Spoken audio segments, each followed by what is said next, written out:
Okay, welcome to day two of Disability and Fairy Tales, Keeping the Magic, Confronting the Stigma. Yesterday was a beautiful event. We had some wonderful speakers, incredible questions, and such lovely discussion, challenging points brought up, and it was an absolute joy. And today I am 100% certain will be more of the same. I'm Beth O'Brien, and I founded Disabled Tales 3 years ago yesterday as a website dedicated to the discussion of folklore and fairy tales, but specifically through the lens of disability. I am a PhD student researching along those similar lines, and also a children's author whose creativity is also inspired along these very same lines. Um, I'll hand over to Nicola to quickly introduce herself for those of you who weren't here yesterday. Hi everybody, I'm Nicola Grove. I work at the Ricks Centre at the University of East London now, but I have a varied background as a speech and language therapist, storyteller. I set up the first company of storytellers with learning disabilities in this country, and I have one of my passions is looking at and challenging or learning from the representation of people with disabilities in traditional fairy tales, legends, and myths.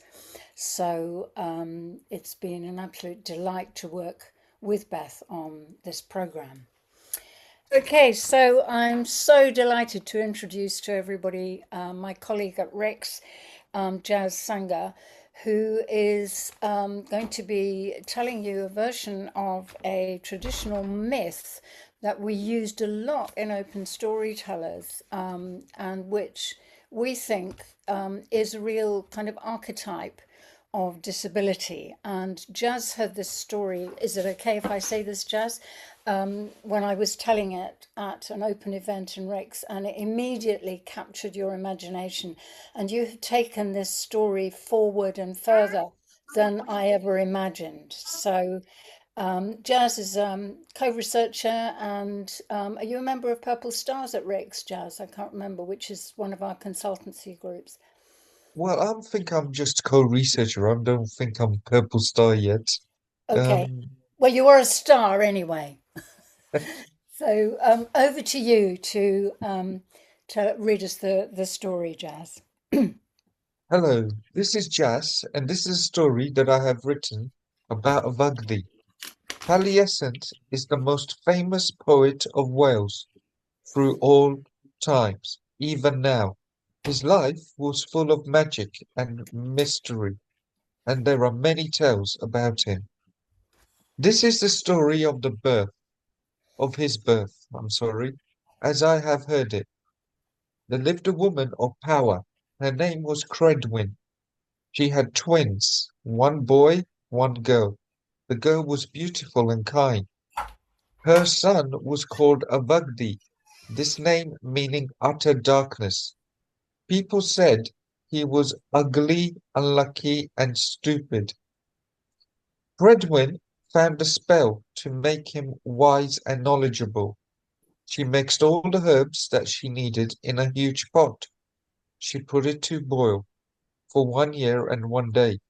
She ordered a boy called Guion to mind the pot and stir it slowly. She said she must not let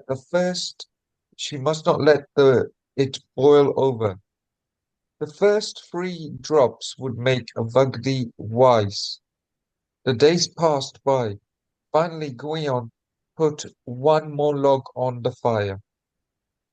Then the mixture boiled, and 3 drops splashed onto Guion's finger, and he sucked it. Then there was a crack of thunder, and the pot broke. In that moment, Guion learned everything about the past, present, and future. He knew Credwin would be after him, so he ran away. Credwin heard the crack and gave chase. Guion, with his knowledge, turned himself into a hare. Credwin, seeing this, changed herself into a hound to hunt him down. Guion turned himself into a fish, so she became an otter, chasing him still.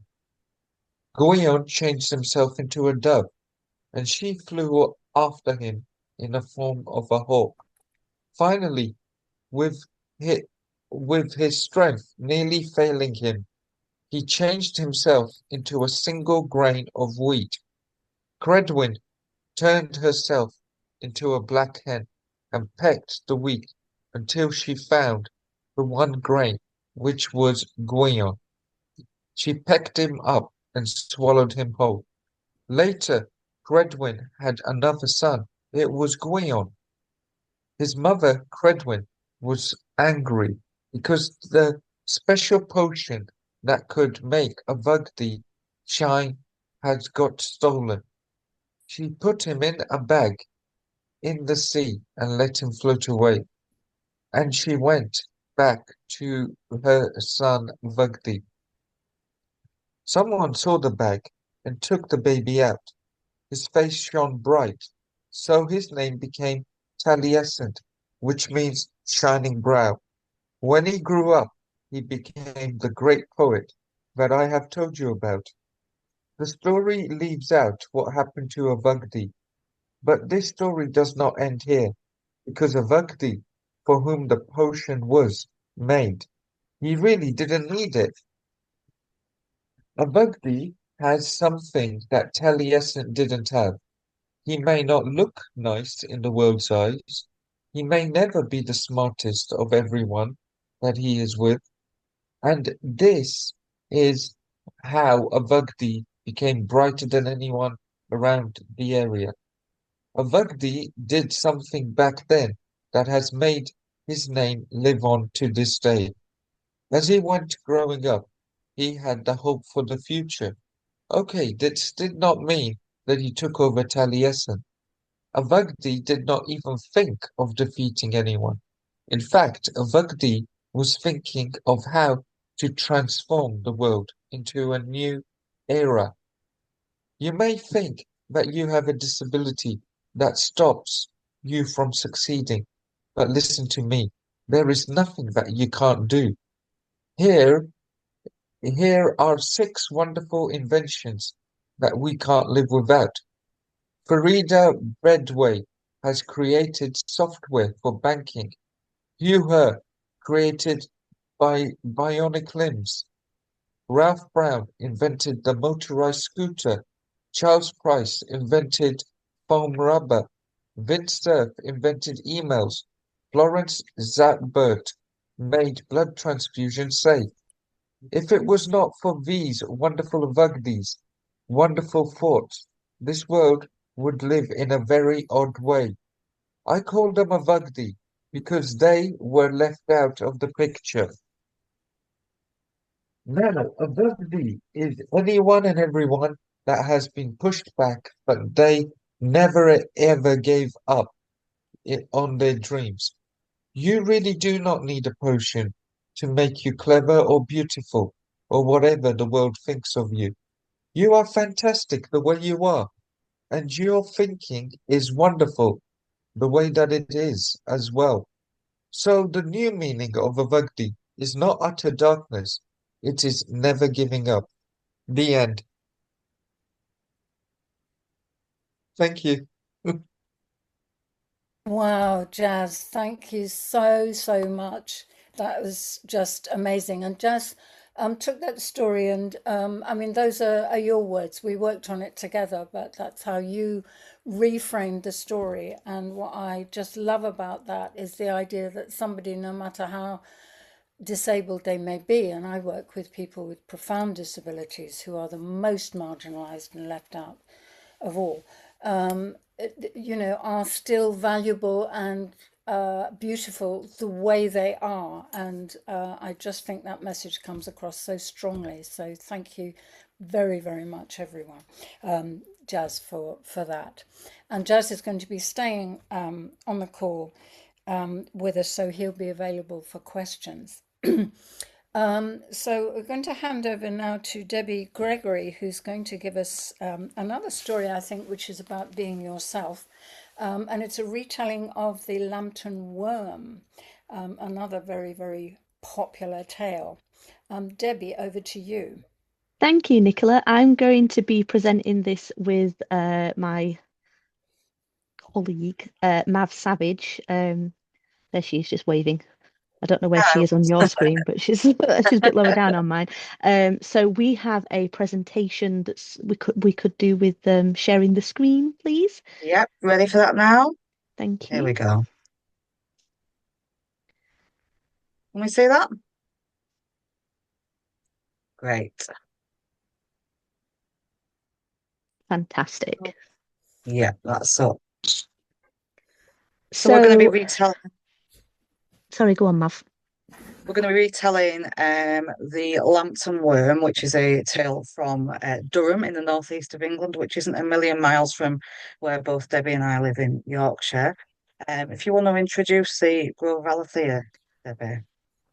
So yeah, my name is Debbie Gregory, and I am the founding chair of the Grove of Aletheia, which is a community organisation for disabled and neurodivergent pagans by neurodivergent and disabled pagans and their carers. We have been going now for I think it's just over 2 years. And we offer peer support, safe community, and education and advocacy on what it means to be a disabled or neurodivergent pagan, what our needs are, our first person experiences, and things like that. We offer courses and we offer group sessions and we do meditations and book clubs and things like that. Mav is one of our elders who sit on a council who ensure that everything that we do thinks of paganism and accessibility from the ground up. I am a disabled and neurodivergent activist. I have been supporting neurodivergent and disabled pagans for over 10 years. I am the founding chair of the Neurodivergent Student Network, and I support over 1,000 neurodivergent students in higher education. And I'm a children's author who focuses on first person experiences of neurodivergence from for children. I think that's about it for me. I'll let Mav introduce herself. I'm Mav. As I said, I'm one of the elders in the Grove of Alethea, and I'm also work with the Pagan Federation, and we particularly work with supporting young people who perhaps don't have the resources that they need to practice their spirituality, and we particularly look at support for disabled and neurodivergent children and young people within that remit. So we've decided to pick this tale from the northeast. So the Lambton Worm is a folk tale from County Durham in the northeast of England, which is an area rich in myths and legends that are still told and embraced today. In this tale, a young man refuses to go to church. A local wise man warns that he will have to face the devil as punishment. However, instead of heeding this warning, young John Lambton, the protagonist, goes fishing in the River Wear. What should be a relaxing morning turns sour when John catches a strange worm-like beast. In this context, worm or worm most likely means serpent, a word descended from the Norse word orma, which can mean snake or serpent. In a panic, he throws the beast into the village well. John Lambton, scared that he caught the devil, joins the Crusades to amend for his ungodly actions. While he's away, though, the worm grows, poisoning the well and eventually wrapping itself around nearby Penshaw Hill and harassing villagers and livestock. When John returns, he enlists the help of a wise woman to slay the beast. She tells him he will be successful, but that to avoid his family being cursed for 9 generations, he must kill the first thing he sees after destroying the worm. He successfully kills the beast and waits for an animal to be sent out for him to slay. But his father forgets himself in the excitement and runs to congratulate his son. John refuses to kill his father, and this choice brings down the curse that 9 generations of Lambtons will never die a peaceful death. The Lambton Worm is also a famous song, usually sung in the Geordie dialect, which I'm not going to attempt, I'm afraid. It'd be far too offensive. The lyrics are shown here on the right. So if you can look this up on Spotify and YouTube, there's some really good renditions of this, We did talk about the possibility of singing it, but yeah, I think I would would be far It, too offensive. it just comes out like a really offensive Scottish if I try and do it, and I don't know I'm what I'm not even going to doing wrong. attempt. I have to ask myself, have I ever heard the Geordie dialect? Because it's just not, it's just not It's coming not out natural. right. It's not natural when you've got a Yorkshire dialect, is it? It's really Um, not. so now we look at when we move over to the concept of this concept of punishing the outcast, and we start by looking at this, recognizing ourselves, Debbie. One of the reasons that we chose this tale is that as neurodivergent people, we recognize aspects of ourselves in John. He's told that his desire to do something different is evil. He is an outcast for not joining in with something he doesn't see the point of. He is given arbitrary rules to follow that he struggles to both understand and comply with. Many neurodivergent people can relate to these aspects of navigating a society that centers neurotypicality. Autistic people, for example, are 4 times more likely to struggle with loneliness and isolation than holistic people. I'll let you do the next Another one. another way we empathize with John is through these religious themes. Too often we come across people who have been isolated because they don't subscribe to a mainstream religion. As a supportive group for pagans, we hear stories of religious discrimination in the workplace, in families, and across communities. But there's no single right way to experience divinity. Someone who struggles to express themselves and the reason why they feel compelled to avoid group worship can be ostracized for their choices. An autistic person who is also a devout Christian may, for example, feel strongly that they don't need to attend church or explain themselves. And indeed, why should they? Some researchers posit that the worm in the tail represents paganism and that killing the beast is a metaphor for driving out old traditions and beliefs. And if you look across most folklore after a certain era, you'll actually find this theme is interwoven throughout. Um, if that's the case, why is John still cursed? Why, even though he repents and fights for God and saves his village in the process, is he beset with arbitrary rules that are nigh on impossible to navigate? He killed the beast and was still punished. The system set him up to fail, something many disabled and neurodivergent people can relate to. I know I can.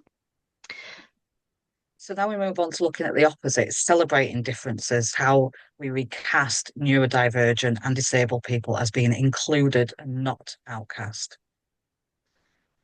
So now we want to look at a different perspective.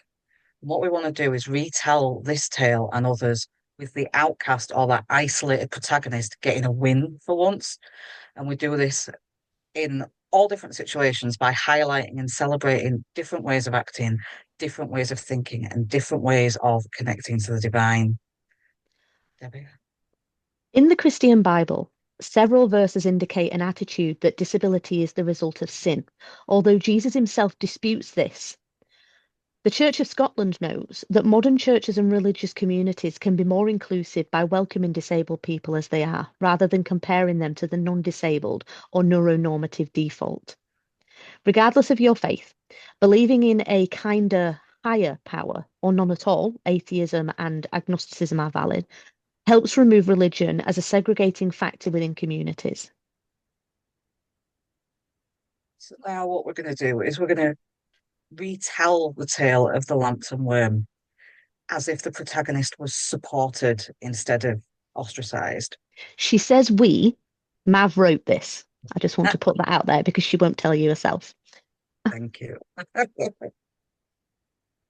The church bells ring, and John Lambton is fishing as usual. The local wise man watches from the church steps, then goes to greet him. John says nothing. He doesn't like to talk, but the man can tell from his posture that he's okay with his presence. John has been given ample opportunity to fish solo and has become very skilled. He has a huge catch already, swimming lazily in the keep net. The water suddenly bubbles like it's boiling, and John realizes he has caught something very strange.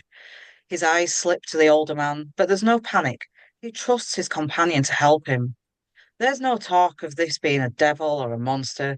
It's just a strange creature that needs dealing with now.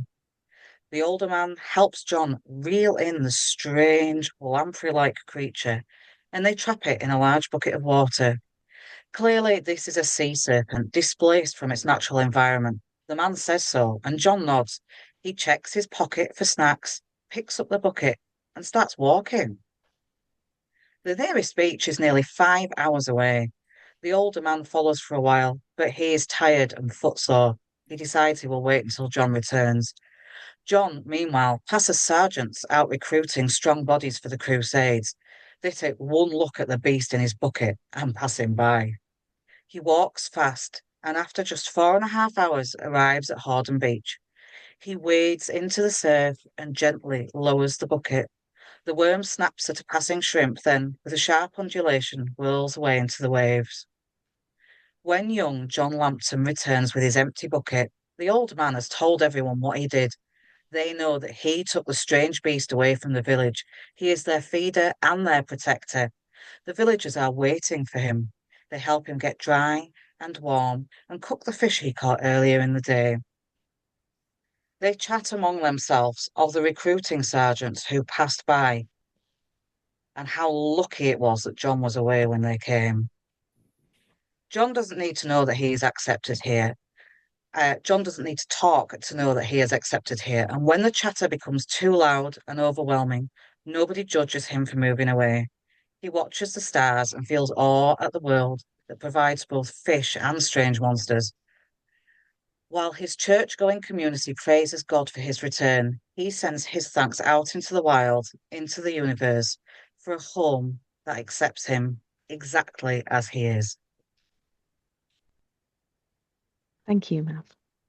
So, in summary, respecting the autonomy of neurodivergent and disabled people leads to stronger, kinder communities. Our folk tales lose none of their magic for eliminating religious bigotry and the ostracising of those who are different. Recognising neurodivergent characteristics in folklore protagonists makes these tales more accessible to everyone. Thank you. Thank you very much. That is it. Wow, what a beautiful retelling. We were talking yesterday about neurodivergence in folktale and legend, so it's brilliant to have that one here as an example of that. And to have such a positive retelling. I know there are going to be a lot of questions about that and about the origin of the story, so I look forward to the discussion that we're going to have. So we're now going to move to our final presentation for this first session of the afternoon. Jeremy Hart's presentation on murder in fairyland, and as I said yesterday, this title combines my twin passions of crime and fantasy. So I'm really looking forward to finding out what you're going to say, Jeremy. Thank you. And thank you to everybody who has really made the 2 days so far, who has set an environment in which we can think about the relationship between people in stories and real people. I'll start with somebody real. Michael Lee is real enough. He's a 4-year-old. He lives in County Laois, in Ireland, in 1826. He is weak, shall I say? He has difficulties standing or walking. He does not, or perhaps in the environment in which he's been placed, he would rather not speak. And his grandmother would rather have had a child who was a bit more like everybody else's grandchildren. So she has a word with a couple of neighbours, a woman called Anne Roche, who takes young Michael and carries him away to a river. About a couple of miles away, it's a deep pool where 3 lords' lands meet. That means it's like on a boundary of properties. So it's a magical place. And every morning she ducks young Michael under the water and brings him back again. And then the next morning they take him out. And one day she holds him down a little bit longer and Michael is dead. And when there is a lawsuit, because, you know, the English are attempting to make some kind of a legal example of this activity, which is well known to be taking place in rural Ireland, Anne appears in court and says, well, it wasn't murder. I did it to put the fairy out of it. Michael has become an it. And if you look at the lore of the changeling, in the 19th century, it was dwindling. Scandinavia, Iceland, Ireland were probably the main areas where this kind of behavior on the part of people who had children who failed to satisfy the requirements that they should, be the nice normal kid their parents wanted. It was still taking place, 1800 to about 1860. Finally, it is pushed to the boundaries of acceptable behavior, and the legal profession ceases to regard it as a reasonable excuse. If somebody appears in court, I didn't murder my kid, it was another thing.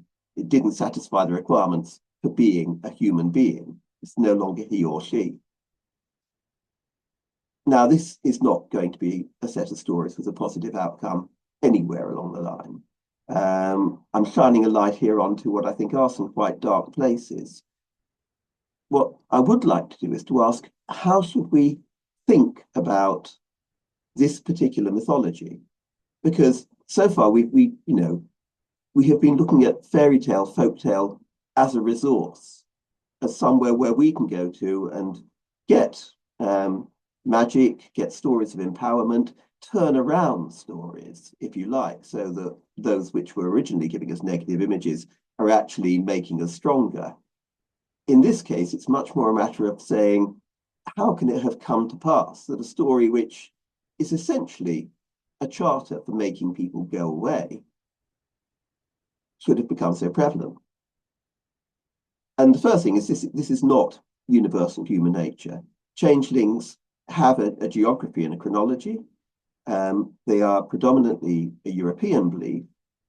Everyone, everywhere, and I think this is human nature, if there is anything that worries them about their children, is terrified, or in a supernaturally engaged world, will be terrified that some being from another world has come in and has harmed their children. The first thing you worry anywhere, if you're a human being, is my kid's going to get harmed.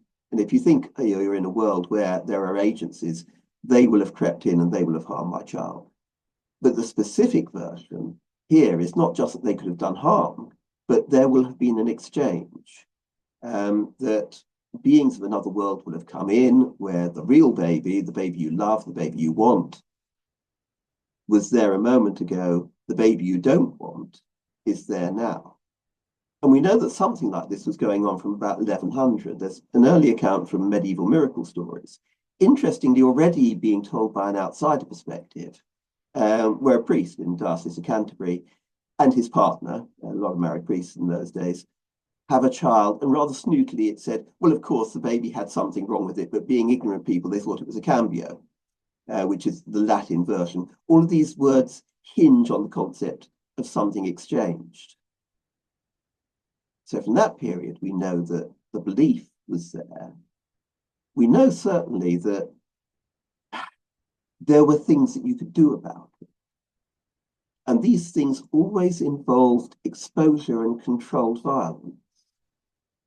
And at the same time, the more we hear about these rituals, the more we realize that they are putting parents on the spot. So this starts to become emotionally quite uncomfortable, because we're not just participating clearly in the sufferings of the children. Very often you can follow a line of symbolism here, that the baby who has been decided by the community or the parents is not normal and is therefore a fairy baby, is taken to water like Michael, is put onto fire, is burnt away or is washed away from the community. And in some cases, outsiders are doing this. Classic case in Ireland where the neighbours basically just went in and when the mother was out, took away the, quote, fairy baby and made it disappear, in this case on hot coals. Quite often parents themselves are motivated, and in these cases often it's exposure. It's simply leaving the child alone in a rural place. One of the most detailed examples we've got is one of the earliest ones, in 1312, when there is a report of a cult in rural France near Lyon, where there was a grove of the fauns, whatever they are, an early version of the fairies, where you took your child, you laid it down, you put candles on either side, an inch high, You set the candles, they burnt down, and there's a report of a mother taking her baby, putting it down. She's confessing to the priest, of course, so this is like a kind of first-hand story. And she kind of has to walk away. You have to leave your baby behind. The ritual here is going to be one about, hopefully, abandonment and recovery. As she walks away, she sees a wolf coming out of the forest. The wolf is the only one for whom this is a positive story. But no, she can't stand it. So she walks back and picks the baby up and takes it away again and abandons the whole ritual. So in order to do something like that, in order almost to be socialized into the rejection of your disabled child, it's not enough just to have the feelings. They have to be channeled through highly ritualized activities. These children have to be not just hurt. The underlying concept here is if you hurt the fairy child, your real child, of course, has been exchanged. Your real child is in an imaginary other place and will be brought back. All you have to do is hurt the fairy child enough and everything will work out all right. But it has to be done in specific forms. It has to involve things like the hearth side, because the hearth is a good place where heat comes out and cooking is taking place and everything that makes the home work. So you're putting the unwanted thing in the place where it will turn into fuel for the return of the good child. If this is abandonment, then there are specific places for it. We've got evidence from the place name record, even in England, Derbyshire, Essex. There were locations that you took your baby and left it. And there are specific locations around the house. Very often the child is exposed on the dunghill. It's that's where the rubbish goes. You put your child out, the rubbish child goes out on the rubbish pile, and then magically, possibly, the good child comes back again. What we see from about 1500, and I think this is a case of how fairy tale can be made to work, for good or bad, is that we have a range of stories in which it's explained how once upon a time there was a changeling. And because suddenly you've moved into storytelling mode, realism goes out of the window. So you get these very, very detailed accounts of the bad child and the mother totally distracted. And this goes on for years and years. The bad child sits there in the cradle, consuming, making a noise, keeping up everybody all night, being demanding perhaps to be represented as a person. And the mother does nothing about it until a stranger comes in. Usually it's somebody like a wandering tinker or a cobbler, people who were like storytellers by profession anyway, who cast themselves as the heroes when they were retelling this story, and then tricks the changeling into revealing its identity by all sorts of methods. Either tells the mother things to do, she takes eggshells and starts brewing in them, and the changeling pipes up, I'm as old as I've seen the forest grow 3 times and we rock down 3 times, and I have never seen anyone brewing in eggshells before. Or indeed, the child is cajoled into adult activity. It drinks, it smokes. Bizarrely, there's a whole sequence of Irish narratives in which it plays the bagpipes. And they're having a whale of a time, knocking back the whiskey, and the kid playing a jig and the tinker dancing round and round to it. And then the mother comes back. The baby retreats back into babyhood again, and only when the tinker explains what has gone wrong does the mother seize a red-hot poker and lunge for the cradle. And the stories themselves have a dual function. Firstly, the body of this material has been recorded as a folk tale told for entertainment, and quite frequently told for entertainment to children. So it's regarded as safe, but it's also a chartering narrative, because it makes it clear that there are ways in which you can satisfy yourself that you're not actually doing the wrong thing by going for your baby with a red hot poker. So it is necessary for people to have a set of beliefs. And it's quite clear that in some of these cases, these stories were also being told by what the Irish used to call fairy doctors, people who traded on their knowledge of how to deal with the other world and who would then be called in. And some of the Tudor court cases make it clear. I mean, this also appears in witchcraft trials, because people with witch, magical healer skills would be called on, what do I do about my baby?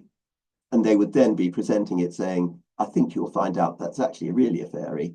This is what you do to it. So the narratives that we have from more recent times tell us that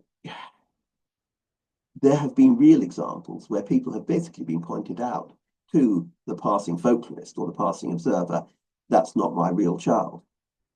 In most of the cases, these turn out to be actual wasting diseases, things like consumption. It is not necessarily a disability so much as a disease that the parents cannot cope with and do not see an end to.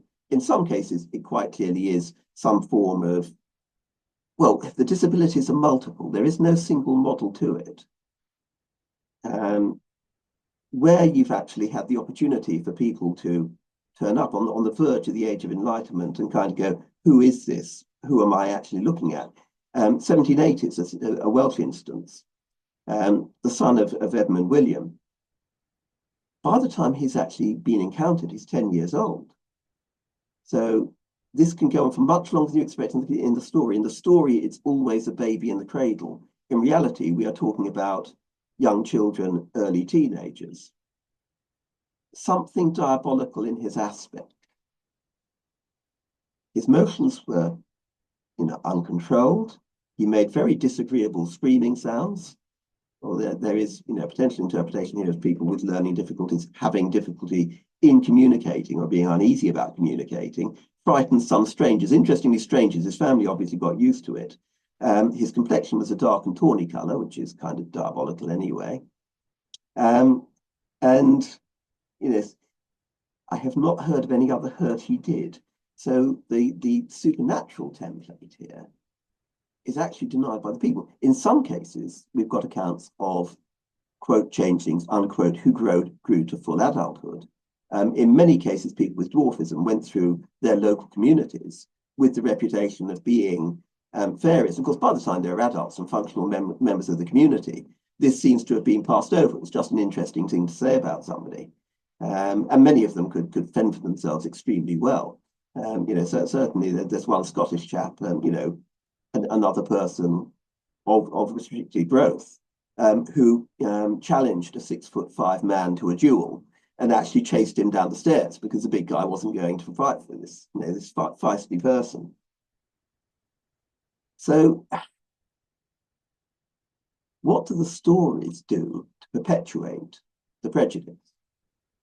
I don't think anywhere there's any sense that these stories could have been turned around, although there were attempts by literary workers. Fiona MacLeod did actually come up with a creative response in which the identities of a fairy and human child are almost transposed.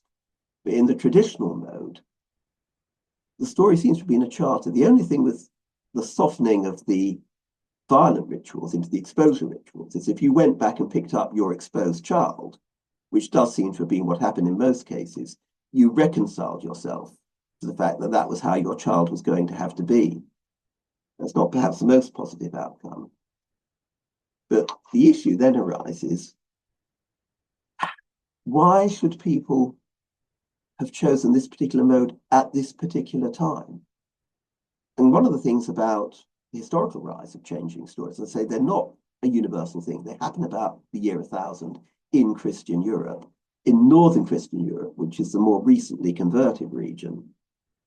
And they happen at a time when conversion has taken place, Christian rules on the sanctity of life, including the life of children, including the life of disabled people, have been imposed on societies which previously had taken care of, quote, unsatisfactory children by taking them out and leaving them. In fact, it's interesting that the dunghill appears so frequently on this, because under Roman law, exposing your baby was just routine. It was kind of postpartum abortion. If you couldn't look after the child, nobody criticized you for wrapping it up, laying it down in a public place, and seeing if anybody would pick it up or not.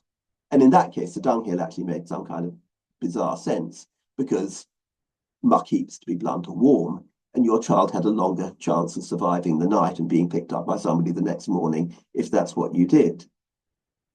But at the same time, a whole culture based on you can leave your baby and nobody will criticize you has to be replaced by one in which you've got to look after your baby because it is a fellow member of the human race. And it's at that point that the legends that authorize your actions by saying, no, your baby is not a human, come in.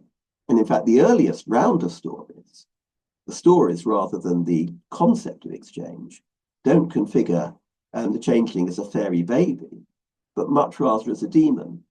Demons, of course, don't have a babyhood. Demons are demons. They are age old. This is why I think the changeling in the stories has this bizarre feature of suddenly turning out to be as 3 times as old as the forest. There is a group of 13th, 14th century stories about saints, which explains how the saint got to be how he is, because he was substituted for a demon and carried away, and some kindly stranger picked him up and raised him as a saint, as you did in those days. And then he comes back later on when he's a holy man and exorcises the demon from the cradle. So that is how religion is brought into the mix. It is a complicated story of chartering some of the bleaker aspects of human nature. I think perhaps the kindest thing to be said is that at the edges of a belief which was essentially homicidal, there was a core of strategies which could be used, given the right parents and given the right circumstances, for creating some kind of an acceptance for children who were born differently after a lot of struggle. But, I seriously don't recommend putting your child on hot coals. Thank you.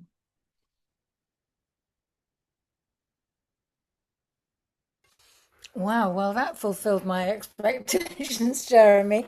And I'm sure there are going to be a lot of questions because so many discussion points there.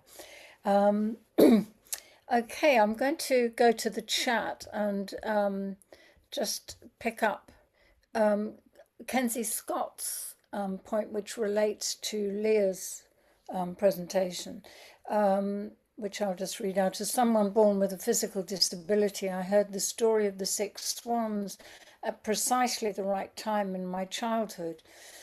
And I've always held a kinship with the youngest brother, especially with it on the left side, as my disability harms my left leg. I'll have to track down Birdwing, you and me both, Kenzie. It sounds like it covers a lot of the same emotional journey I struggled with as a child, especially, and thanks for a lovely presentation. I can't see any direct questions. There was there was a question, I think, during Leah's presentation, about the differences between the treatment of male and female that protagonists was with my question. disabilities. Yeah, Yeah, a about few people prosthesis. picked up on that. I don't know, Leah, if you have come across that or have anything to say along those lines. To be quite fair, I don't think I've read enough to be able to answer that question.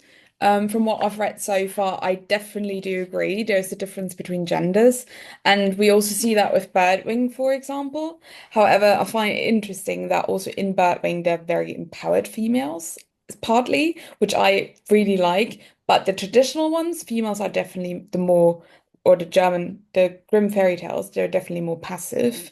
There's a fairy tale, sadly, I don't remember the name right now, where it's an empowered female, but then she is, of course, described as shrew. So kind of like the Shakespeare tradition where the taming of the shrew. So I would definitely agree that for men it's more like strength, and for women, we also saw that earlier with they have to be helped in order to kind of start to be able to live with their disability, whether it's by God in the fairy tale or by male wanderer, as in the original version. So that's sadly everything I can say so far, but I will absolutely look into it because I think this is fascinating. Yes. No, thank you for that. That was a really good answer. As you were talking, I was thinking, and I think this might be picked up in the Anne Schmeising book, but a comparison to the Princess and the Frog tale, where actually when transformed, the princess a frog is very assertive in demanding, you need to lift me up to the table, you need to carry me here, you need to do this, and it's the female in that story that provides that assistance, but it's seen as him directing her rather than in Maiden Without Hands, where she is sort of, like you said, submissive and waiting to be offered, rather than the male equivalent maybe being more direct in demanding the access that he needs when he is in his frog form. No, but thank you for your answer. Yeah, if I could just pick up on this prostheses question, that is, replacing an arm or a leg with something else. Somebody pointed out in the chat that it's, I think it was Debbie actually, that of course a smith who has to make these these silver and the golden arm, the smith is himself a very kind of magical character, which means that I think that those replacements for arms and legs, they shift, so they have a kind of magical quality in themselves. And I'm thinking of the wonderful Pushkin story of Tsar Sultan, where the queen gives birth to, she wants to have six, or is it seven sons with silver arms, and they're born with silver arms. So it's actually a beautiful characteristic.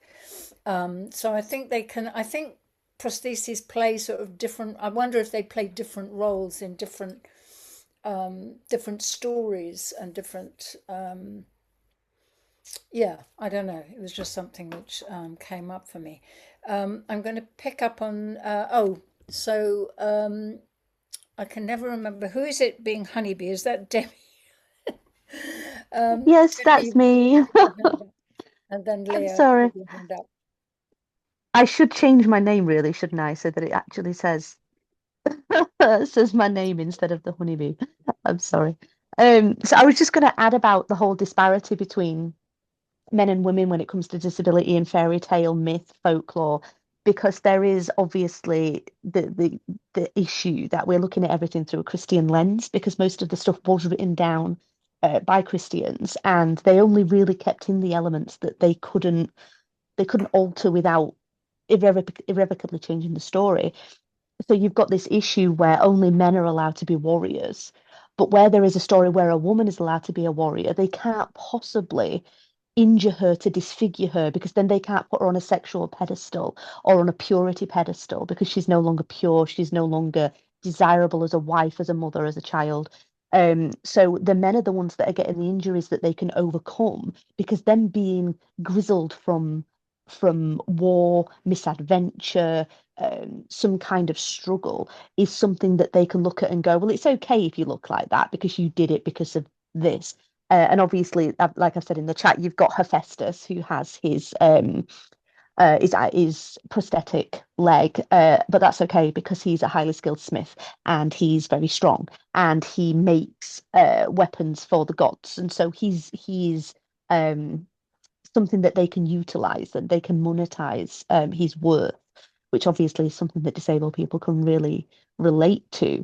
But then you have warriors in similar veins, like you have the Valkyries, and none of them are documented to have been particularly disfigured. If you look up the book that's just come out this year, within the last month or so, by Sif Brooks, on the Valkyrie, she actually goes into quite a lot of depth on the Valkyries and the warrior culture within Norse mythology, in a way that I don't think has actually been done before. It's pretty groundbreaking. But then you have things like Odin. He lost an entire eye. He sacrificed it so that he could get all of this knowledge, and it's okay. That's fine because look at all of this delicious knowledge that he has. And yet, when women get knowledge, the things that they're sacrificing are the purity. They're sacrificing their ability to be seen as anything but um, beautiful young women. These women that have this knowledge, they are suddenly hags. They are all sharing one eye so that they can all see the past, the present, and the future. So the things that women sacrifice are the things that men use to commodify them. So really watching disability in fairy tales is also watching and seeing the progression of feminism and sexism throughout fairy tales and folklore. So that was just an idea that was going around my head. Wow, thank you. Leah, you've got your hand up to respond to this thread. Thank you, first of all, for this comment. I've written down some things to look at. I had to think of narrative prosthesis of Mitchell and Snyder when you said prosthesis earlier. Sorry, Nicola. So if everyone's interested in that, I'll just type it into the chat. It's a good book and definitely recommendable. Yeah, yeah. So I think our other there's A question for Mav. Would a sequel to, this is from Shakira, again, I'm going to come back to your other point about children with past memories, Shakira, but Mav, there's a question about a sequel to John's story where he could reconnect with the serpent he rescued. Would that be possible? Because she loves your retelling, so she wants it to go on and on. Oh, that would be good. Yeah, we were actually talking about some of the additional themes with the serpent the other day, and how, as we said in the presentation, there's uh, studies, sort of academic looks at this tale, say that the serpent represented the routing out of paganism and folkloric and superstitious ideals and stuff. Whereas in our retelling, instead of being killed and outed, it's just moved to its natural environment. The serpent goes back to the sea. And there's another way of looking at it is that the other beliefs, the paganism, have their place in the world as well. So I suppose you could carry on that theme by John, who in this story is just starting to understand that he connects to the divine in a different way. Maybe, yes, he finds the serpent again in a later point in the story, and maybe that represents him understanding his own connection to the divine and spirituality as well, in the context of the unique way that he looks at the world as well. Yeah, that'd be really good. It's a good idea, thanks. Look forward to it next year. Yeah. Just just as a follow-up question, on more generally on paganism, it's been sent to me directly, but I've got the question: how does paganism see people with disabilities, or see the person with disabilities? What's the general ethos around that? If you could just talk about that. Good question. Ooh. Now this is a question and a half, that is. So I have been supporting neurodivergent and disabled pagans just over 10 years, and before that time, disability was as it is in many other communities, in that we were held up as examples of, look at what this person's overcome, aren't they wonderful, or ignored. There was absolutely no middle ground, which is pretty standard, to be fair, until the pandemic, when things started getting a little bit different and the narrative started to shift. But in terms of the law of paganism, as in LORE rather than LAW, we don't have a central doctrine, and we do not have a universal moral code, because there are as many paths in paganism as there are pagans. It is very much a personal spiritual journey rather than something that comes with doctrine.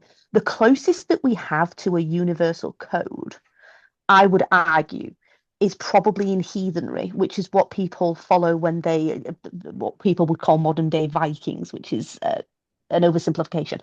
But with heathenry, they have several books, such as the Eddas and the words of the Allfather in the Havmal, where they do have advice on how to live in a community and how to take care of each other. And within that code, there is absolutely a vein of, if someone struggles with something, it is your moral responsibility to ensure that they are thriving in the community, because the things that they can't do for themselves are things that you can do, and there will be things that you can't do that they can do. So there is an equalization within that narrative. But for other pagans, it's a bit hit and miss, I suppose. But I suppose you can say that for anyone. But I would say that in general, we are more accepting of anybody who is othered, unless you go with the bro Sartre, which is where you find all your right wing extremists who like to use paganism as an excuse to commit atrocities. But where you get the decent people, yeah, very much so. If you are othered, you will find a home in paganism if that is your spiritual path. The problem comes because we don't have a central doctrine, we don't have a central church. We also are extremely low on funds because we're very individualistic. And so making events accessible, the bigger ones, it's easier because people buy tickets and they have a monetary value, and then that can go into accessibility stuff. But when it comes to the smaller get-togethers, it's difficult. We have to make do with what we can manage on low budgets, and unfortunately, that does hinder the accessibility. So that's it in a nutshell. Anyway. Thank you so much. Wow, so much to explore. I'm going to move on to some of these questions that have come up, Jeremy, in response to your presentation. And if I may, I'm just going to kind of introduce it. But I've had a long interest in changelings because when I started out as a speech and language therapist in training, autism spectrum difficulties was something that we were told was so rare that we would hardly ever see it in our practice, which is extraordinary to think about now. But as we know, autism is a spectrum. But it struck me when I was reading changeling stories how very similar the experiences of parents were. And I absolutely bow to people who identify as neurodivergent here. So if I'm saying something that doesn't, seems offensive or isn't true from your perspective, please pull me up. But certainly with the children who often had, because I was working with people with learning disabilities and other disabilities. So the stories you would have would be of a baby who started out behaving as a perfectly typical infant, socializing, being sociable, a beautiful baby, often said, and then suddenly, almost overnight, changes into a child who avoids eye contact, who's obsessed with things, who doesn't socialize with people, who is impervious to pain, which can be one of the characteristics of somebody with autism, in fact, and makes kind of strange noises. And they mapped on so closely to some of these changeling stories that it seemed to me that what you had was a culture that was attempting to make sense of an experience that was very distressing, that they couldn't understand. So the descriptions of how parents felt in the changeling stories seemed very similar to some of the emotions that I was finding in my interactions with parents. The overnight thing, of course, also kind of maps onto anxieties around vaccine damage, because very often at that time, what you were seeing is the child was fine until we took them for a vaccine. Now, but I think, so I'm going to come on to Kenzie's question about behavioral treatments, which I think also relates to the question from Mon about socially acceptable rituals for removing the fairy element in a child. But I just wanted also to point out, and I think this relates to the question about paganism, that the story that Jas tells, and it's very, very clear in the Ceridwen story, which of course dates, I'm not sure when it was written down, probably around about the 1100s when you're talking about, but clearly goes back further. Ceridwen is passionately attached to her son. She does not abandon her son. She wants to make him well and wise. And she goes to extreme lengths in order to do it. Well, she gets somebody in to go to extreme lengths to do that. And that is a characteristic of what we know about, for example, very early man, because we have found the bones of people in Neolithic cultures and after, where clearly they were people who could not look after themselves, but they are not abandoned.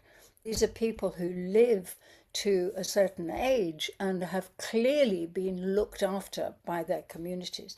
So I'm not sure about this idea that, any cultures felt it was ever acceptable to abandon children. I think there's evidence to the contrary on that. Before I come back to you, Debbie, so the question for John, Jeremy, what do you think are modern socially acceptable rituals to remove the fairy? I'm going to read out Kenzie's point, because this is, when I was working as a speech and language therapist, behavioral methods, this is what we were told to do. And connects to Mon's question, is there a connection between modern behavioral therapies used by Autism Speaks and the like, and the use of fire and pain in the stories of changelings? So this notion that actually, which was current when I was practicing, that one of the things that you did was to put the child with autism spectrum difficulties in the middle of a room, and you would run an electric current underneath their feet to cause them pain so that they would then run into the arms of their waiting mother. And this was supposed to teach them about kind of empathy and affection. And you cannot believe that that was current, but it certainly was. And she goes on to say, it's also made me think of the phenomenon of the autism mum who makes it their identity that their child has autism, recounts the narrative on their own struggles with having an unusual child. And that's, is this an analogue in Changeling Stories? So over to Jeremy for that. And then we've got another interesting question about early childhood memory. Yes, And no, I'll come to you, Debbie. I absolutely agree with Kenzie there about the analogue. And in some ways, coming back to the question about what do we do with these stories, it's almost another way of using the stories is to highlight the behavior. If you think that this sort of, treatment is working, then you are behaving like the parent in the story. The relationship between autism and changelings, not as an analogy, is a bit more complicated. I think after a previous presentation, had a long correspondence with Autistic Scholar, with lots of techie detail, and we chewed over it.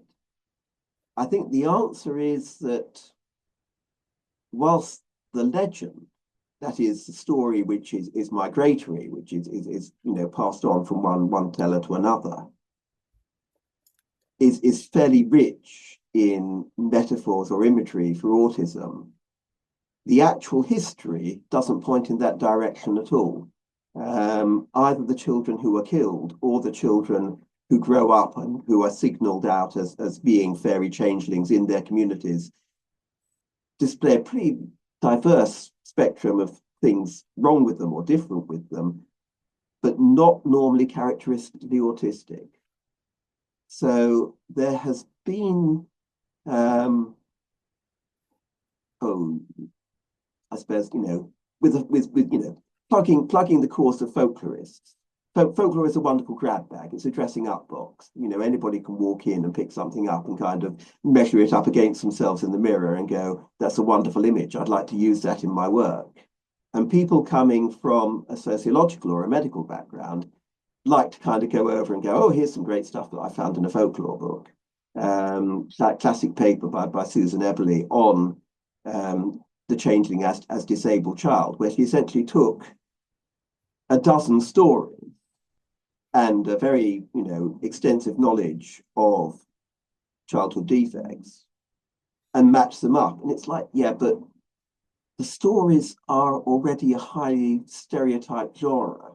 They're not direct reportage from reality. And the way that the fairy child is described in the story has to fulfill certain requirements of a creature from another world. So I think we should be a bit careful about taking this historically. The irony that amuses me here with the probable earliest history of the changeling myth as a story which is told about saints and demons is in the Middle Ages. If you were artistic and you had to make a living for yourself, the sensible thing to do was to go and become a monk, because you had a regular life, a routine. You only had to socially interact with a bunch of people who didn't try to talk to you at dinner. You were allowed to concentrate on your books. You can see that certainly when I think of some of the behavior characteristics of medieval saints, I am wondering whether that is actually how the society was able to find a space for neurodivergent people. Okay, thank you. Debbie, you've been very patient, and Thank you. over to you, and then I wanted to make some comments on what you said, Nicola, about the perceptions of parents and how they were seeing these marked changes in their children and the way that altered the perception of their children as they grew up and these autistic traits became apparent. And I just think it actually feeds in really well with what Jeremy was saying about changelings and about that modern lens through which people are looking at these stories, and they're sort of putting things in there that maybe don't quite add up. But if we look at the progression of this from a psychological viewpoint instead of from a fantastical one, the reason that these parents were so adamant that these children were not theirs is because they felt no connection to them. This is not my child because, and they were naturally othering them, but coming up with a superstition to explain that. And that really is something that those parents that you were dealing with, that's what they were doing. This is not my child because this cannot possibly be what this child is supposed to do because it does not meet my expectations. And those of us who are autistic, which is the preferred vernacular here in the UK, just to make people aware, um, uh, those of us who are autistic, especially those of us who were diagnosed late, we see this pattern of behavior in our families and at school and in our communities where we are othered. And maybe not from a parental perspective. I'm a parent of three autistic and ADHD children, as well as being autistic ADHD myself and having numerous disabilities. From a parent's perspective, I never ever expected anything of my children. I had a clean slate with all of them. I did not even expect their gender. They are who they are, and they are growing to be who they are. They have surprised me despite that, but I still was not disappointed in anything because I was not raised to have expectations of my children. I just let them be and develop as they were. And the reason that I did that is because my parents had very heavy expectations of me. I started speaking very early. I was reading Austen, Bronte, Shakespeare, Keats, and all these kind of things from the age of 8 years old. Before I could speak properly, I was reading at a level that even most adults still really don't do. And because of that, I was a stranger to them. They did not know what to do with me. So on the one hand, I've got these abilities that other children don't have. And that made me difficult for them to deal with. On the other hand, I was struggling. I could barely walk properly. I struggled with with eating. I struggled to be in social situations in a way that was socially understood, accepted. And even when I managed to do something to the exact parameters that I was told to do, it was still just off. Consult the research into the uncanny valley for more on that. So I would posit that changelings are still very real. The language is the only thing that has changed. The perspective has changed. And now we are able to look at these children and go, well, what do you think? Because those children have become adults. Where are the stories about these changeling children when they survive into adulthood to get their perspective? Did anybody actually turn around to them and go, yo, are you a fairy?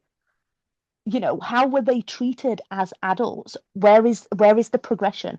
Because as Nicola will probably know through her work that she's done, autistic children do not they don't remain autistic children. They become autistic adults, but the services don't translate to adult services. The support does not translate to adult support. So as a changeling child, let me sit here and tell you that we are here, and all you have to do is ask, because our perspective is interesting.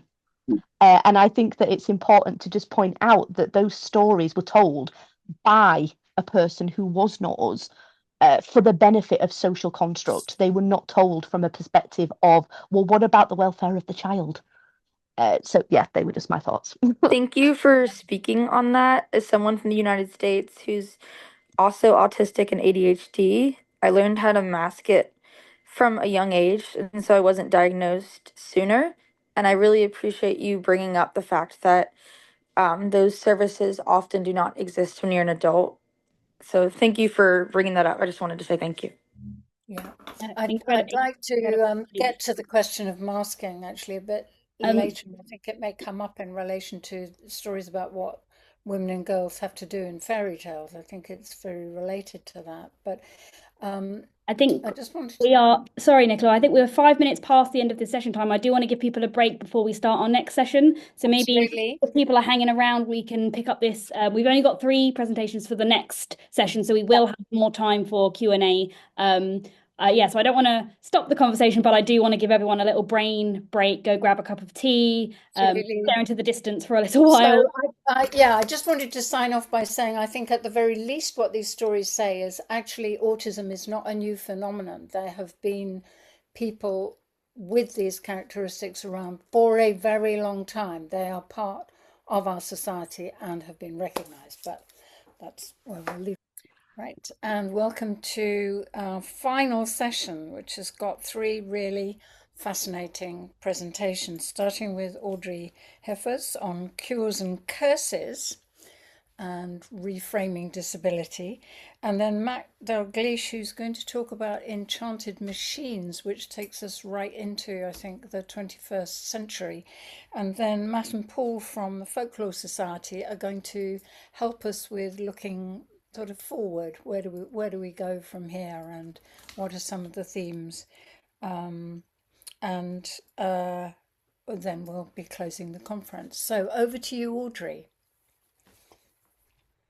Hi, it's been great to hear all the presentations, and great to join y'all. So I am going to share my screen. I have a PowerPoint, and then my PowerPoint and my script are both in the Google Doc Google folder as well. So I'll just share real quick, and then start my slideshow. All right. So I will be presenting cures and curses using meta-narrative to reframe disability. Only dying girls like Sleeping Beauty, claims Zinnia, the narrator of Alexei Harrow's A Spindle Splintered. This novella, a cross between Sleeping Beauty and Into the Spider-Verse, challenges what it is to be a princess in a fairy tale. Zinnia has been told that she will die before her 22nd birthday because of her illness, but she evades that fate, and then in turn helps other Sleeping Beauties in the multiverse evade their own fates. Though the novella begins in a world just like our own, Zinnia touches a spindle on her birthday and is transported to a different universe, with a vaguely medieval setting, the kind of once upon a time that a reader would expect of a fairy tale, including a castle and royal family. The main princess who Zinnia sets out to save is Primrose, a classic Sleeping Beauty complete with an antagonistic dark fairy and a spinning wheel curse. When Zinnia is falsely accused of being the dark fairy from the story and is put in prison, the queen, Primrose's mother, tells Zinnia, "It is our choices which determine our fates. Each of us gets what we deserve." To which Zinnia replies, "Oh, bullshit." And then, just as a note, these illustrations are from Arthur Rackham, the illustrated Sleeping Beauty story. So these are throughout just as kind of ornamental, but they are also included in A Spindle Splintered as well. So in the novella itself. The first-person narration in A Spindle Splintered is a tool to allow Zinnia to rewrite not only her own story, but also the stories of other damsels in distress.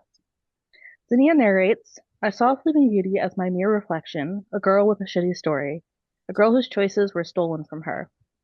The question of agency is one of the most prominent ones in the story. Sleeping Beauty is famously a figure that is lacking choice within her own story.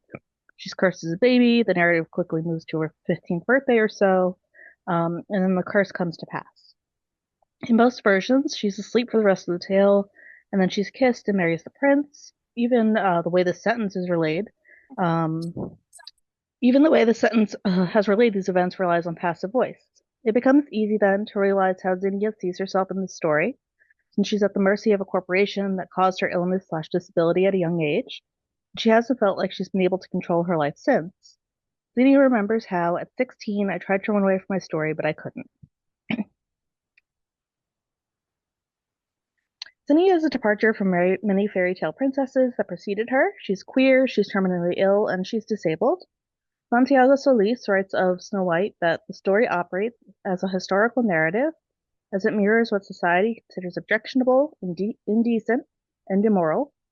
Through subtle and open forms of marginalization and silencing, it reinforces and extends homophobia and ableism. Zinnia's so positioned defects would either A, make her an unsuitable princess/heroine in the fairy tale to begin with, or B, require her to be cured of her curses by the end, which has ableist implications in terms of her illness/disability, and queerphobic implications in terms of her queer identity. As comparative literature scholar Lori Yamato writes, the importance of social modeling for that most impressionable of audiences, children, has not been lost on disability studies scholars, and there is an increasing interest in disability in children's literature. As such, disability studies model for reading fairy tales frequently looks at the way that disability functions as a didactic mode. What does the audience learn, consciously or unconsciously, from the text? How are disabled bodies used? And further, because the aim is often to reveal broader historical attitudes, as opposed to specific idiosyncrasies present in the text, what patterns exist in relation to the depiction of disability? In Disfigured, Amanda Leduc discusses the way that fairy tales encourage transformation of both the self and the world. Traditionally, on the rare occasions when disabled characters have been present, their transformation relies on fitting into the self into a norm, in terms of beauty, ability, moral purity, and so on. Zinnia describes an Arthur Rackham illustration of Sleeping Beauty where she is, quote, defiantly alive, and says that this relates to the character because it was my own shitty story made mythic and grand and beautiful. A princess cursed at birth, a sleep that never ends, a dying girl who refused to die. And Zinnia describes herself as not a prince or a knight or a hero, I'm just a dying girl. She is a balancing act between recognizing her realities and the physical limitations of her body, and on the other side, recognizing the possibilities and choices that are still at her disposal. The evil fairy, quote unquote, of Spindle Splintered, Celadine, was a version of Sleeping Beauty herself. Zinnia observes that some dying girls follow different rules and dedicate themselves to saving others rather than themselves. Celadine cursed Primrose to sleep 100 years, because Primrose is gay and has no interest in marrying princes, but Celadine reveals she's been saving other princesses too, and the reader can recognize the other fairy tales referenced, Rapunzel and Snow White, Beauty and the Beast, and Bearskin.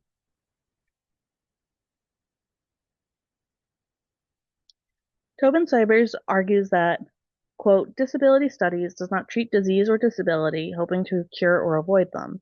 It studies the social meanings, symbols, and stigmas attached to the disability identity, and asks how they relate to enforced systems of exclusion and expression. And Leduc writes that stories impose order even on unruly bodies. It's important to note that Zinnia is not cured in a traditional sense, but neither is her disability avoided. Her transformation focuses on not attaining an enabled body, but rather her defying fate and making use of her own agency. In this way, the fractured fable duology works as a case study on two levels. On the first level, as a story, it maps out possibility in a narrative for a character whose disability is not a defect to be overcome, but rather one identifying trait of many. Zinnia discovers that, no matter what the traditional stories may say, she can still shape the way her life goes and help the others like her, whether because of cures, curses, or illnesses, to do the same. On a second level, in terms of metacriticism and direct challenges in dialogue from the characters themselves, readers are invited to question fairy tales as they've traditionally/historically been told, leaving space for new stories to be imagined. Harrow threads a needle with Zinnia's illness, avoiding the trope of a magical cure and a fast meal happily ever after, instead opting for a less than imminently terminal chronic nature to Zinnia's illness, which allows Zinnia to make choices about what she wishes her life to be moving forward. The Fractured Fables novella duology is a metacritical retelling of fairy tales, one that questions ideas of fate, agency, and tropes in a very explicit and self-aware ways. This is in no small part because first-person narrator Zinnia has studied fairy tales academically, and therefore has some analytical tools with which to critique these stories.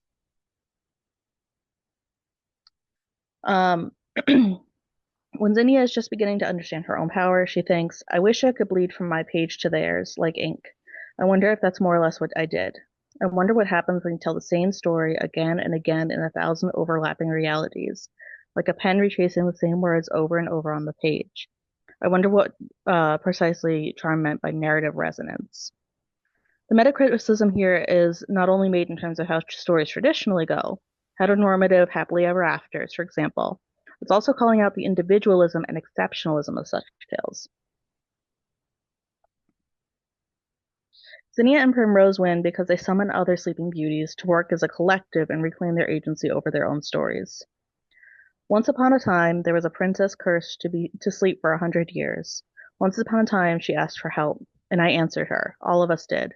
We followed the lonely threads of our own stories across the vast nothing of the universe and found our way here, to this tower, to save at least one princess from her curse. I've always resented people for trying to save me, but maybe this is how it works. Maybe we save one another. A Spindle Splintered is also a kind of manifesto against fate and predestination. So Zinnia narrates, I can see this idea taking hold of Primrose, rising like stars in her eyes. A whole galaxy of possibilities laid out where before there had been a single narrow story with a single bitter end. I know precisely how she feels. Or, I can't stop thinking about the others, the girls in other worlds who are dying or trapped or cursed, who deserve better stories than the ones they were given, who are all alone. I don't know how much time I have left, but I know what I want to do with it. If Zinnia had decided to only care about herself, she would have been dead by the end of the novella. She would have been just as terminally ill as she'd been at the very beginning. This is a genuine option. Zinnia finds a way home that could very well stay there and abandon Primrose to the fate of either a century's sleep or a miserable lifetime with a prince, or both, one after the other. In deciding to go back and save Primrose and making other sleeping beauties aware of their own agency as well, Zinnia makes the noble, selfless, heroic choice, despite her own arguments elsewhere about not being a hero. She does in fact die during the rescue of Primrose. It's the kiss from Primrose, not true love, but the kiss of someone who appreciates her and has affection for her and is a kindred spirit to her, that causes Zinnia to have more time alive, even without a quote-unquote cure. They have all learned that the lesson. They cannot win alone. They need other people. This is true if they're cursed or not, disabled or abled. Together is the only way forward. And then here are my citations. Thank you.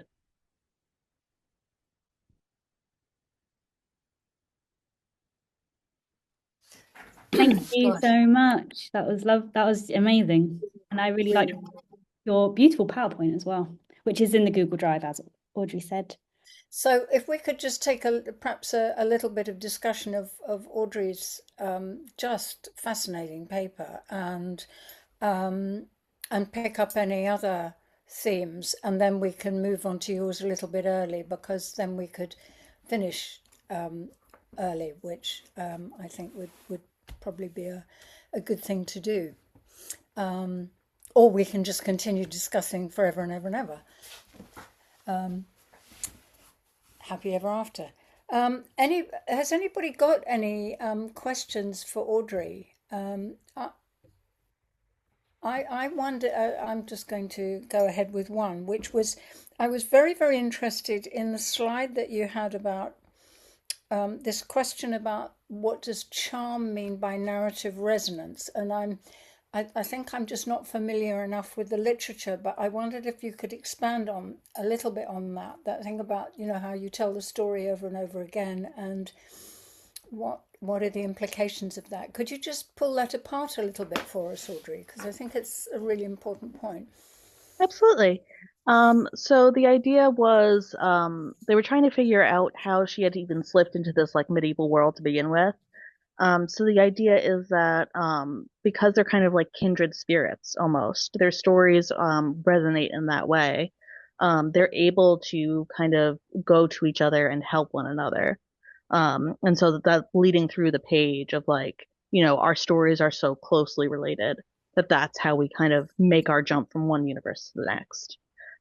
So using that literally in the text, because they can do that because it's fantasy, but then using that as more of a metaphorical as well, like retellings kind of all influence each other. And I think it speaks to what we were talking about yesterday as well, with our fascination with retellings, and picking up these like tropes and plots and characters who are so familiar to us in fairy tales and folklore, and picking that up and using that in a more contemporary context.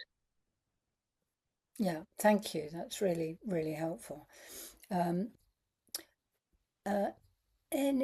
just looking back through the chat. I think Kirsten McConville's had to leave, sadly. Is that correct? Or are you still here, Kirsten?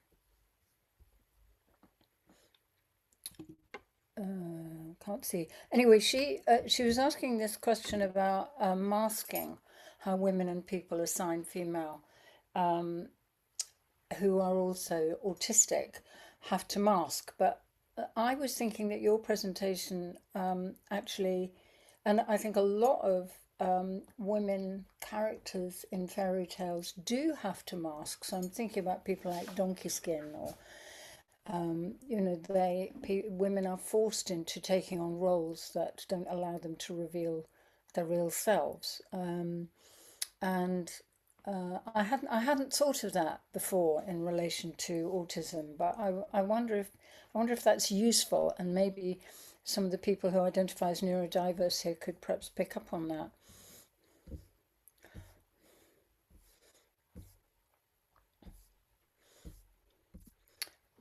There has, maybe people might put their thoughts in the chat, but there has been a question from Katie for Audrey to expand a bit on the passing comment about how traditional fairy tales often focus on individuality and exceptionalism.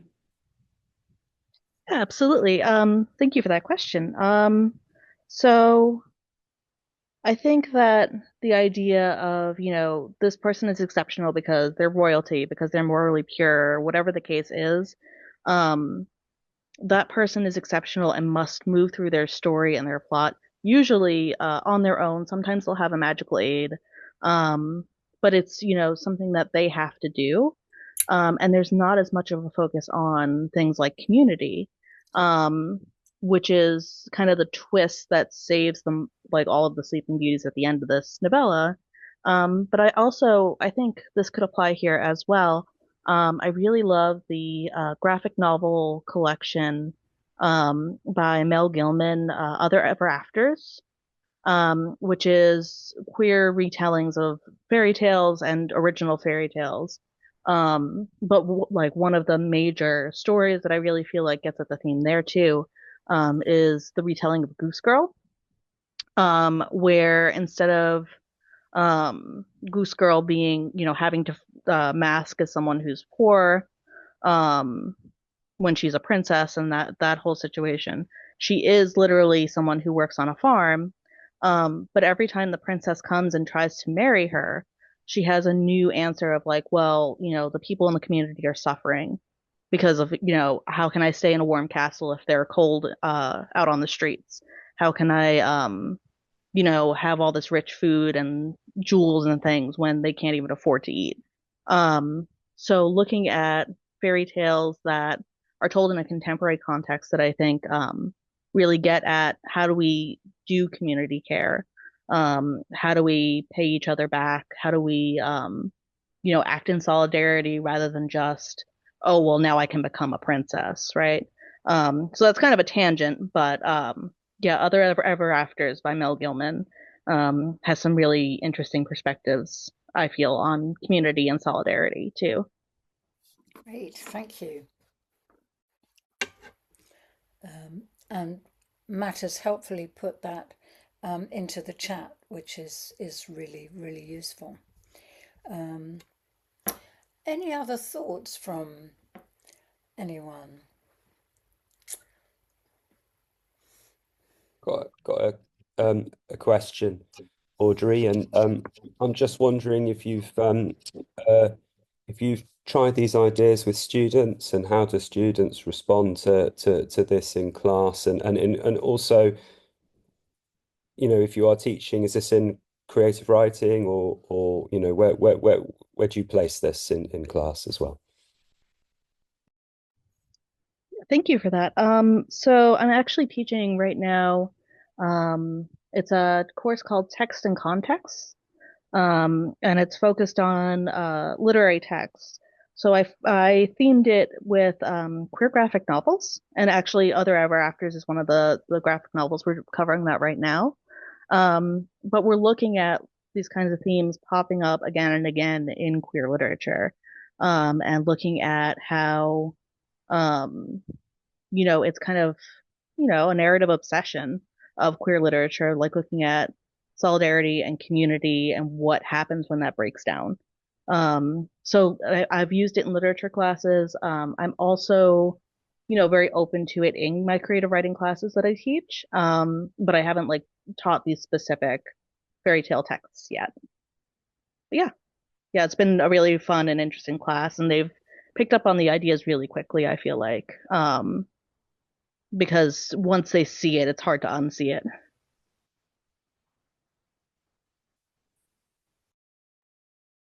I think that's a very good point that once you are aware of these things, I have been accused by many family members of ruining all Disney films because I'm like, look at the villain, what do they look like? I love Disney as well as, having, issues with some things. But yeah, they're like, Beth, can't you just let us enjoy it? I'm like, no, sorry, you cannot.